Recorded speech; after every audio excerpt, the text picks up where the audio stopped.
Good afternoon, everyone.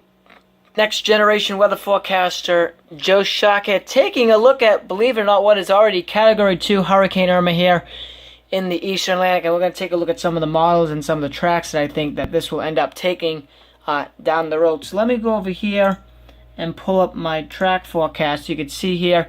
Here's where I have it now. Obviously, we know it's a Category 2 right here today. Category 2, and may even become a hurricane by tonight. But I think tomorrow it's a Category 3. Saturday it's a Category 3. Sunday it's a Category 4. And it's going under rapid intensification syndrome as we speak. So it could become a Category 4 maybe by Saturday. It's, again, intensity forecast. Kind of hard to say. And then Monday through Wednesday of early next week, I think it's somewhere within this blue area. We're going to have to watch the islands very, very closely here. The Caribbean islands early next week. And then days 8 through 10. It's in the Bahamas, and I think this will threaten the southeast coast, if not the eastern Gulf of Mexico, in days 8 through 11. And this is where I think will be, in 8 to 10 days, likely a major hurricane at least, in about that time frame, in about 8 to 10 days. So let me go back over here. Let me pull this up here again. Here is the, did I miss anything? No, I did not. Here is the, hurricane guidance. You can see here this track is going to come west-southwest a little bit as the ridge builds over the top, and then it'll start making a turn. But the thing is, will it make a turn here, or will it continue on its west-southwest track as what the European has? And we'll take a look at that as well to show you its forecast. But overall, this is a major ticket item, to say the least. No joking around with this, folks. This is going to cause problems for someone.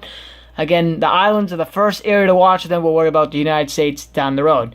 Here's the GFS ensembles. You can see here, it looks like it's a turn, if you will, a little bit further, faster and further north and west, which will probably be an out-to-sea track, which unfortunately looks like it's the least possibility at the moment. Here is the Hurricane Wharf with its forecast. You can see it coming up and then making that turn, and it looks like it will be a full-on Category 5 at winds close to 160 knots at 900 millibars. So again, this is a storm that's going to likely maybe be retired. That is a stretch, but maybe we will never see the name Irma pop up again if the worst comes to worst. Now, here's the new 12Z GFS. All right. I like this more, believe it or not, than the European regarding intensity, because the GFS has seemed to caught the rapid intensification, which the European as of now has not, but the new European will be out next hour or so.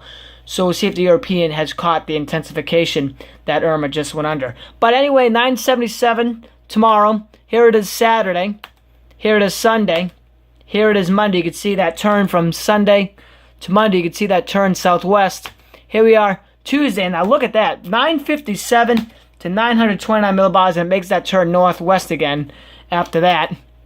And there's the winds, 110 knots sustained winds at the surface. Now here's the European. You can see the European much weaker. Again, I believe that is an initialization problem. I think that it will be much stronger when it initializes it again. Hopefully, in the next hour or so, when we start getting the European forecast out, hopefully we'll come out with a better intensity forecast. But going to blend the two models together to come out with a forecast.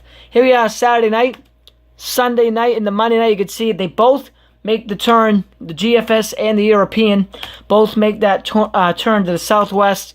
And then here we are by Wednesday. You can see it's in the islands. Again, the GFS is further north than that, but the European's further south. And here we are by next weekend. Days 8 through 10, you can see where the European has it. Coming into the, looks like Puerto Rico here, and coming into South Florida, then into the Gulf of Mexico.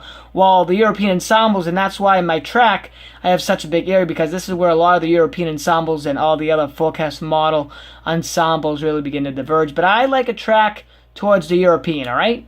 Even though it may not have a good handle on its intensity at the moment, I use the GFS intensity forecast and the European track to come out with that. Let me pull that up again. I use the GFS intensity, which I thought was good, but the European track. So again, the blend of the two to come out with that forecast. And let's see, how this forecast works out on the track and the intensity. But again, overall, it looks like this is going to be unfortunately, another dangerous hurricane in the making, to say the least. And I will keep you updated as needed. That's it for now, and thank you for watching.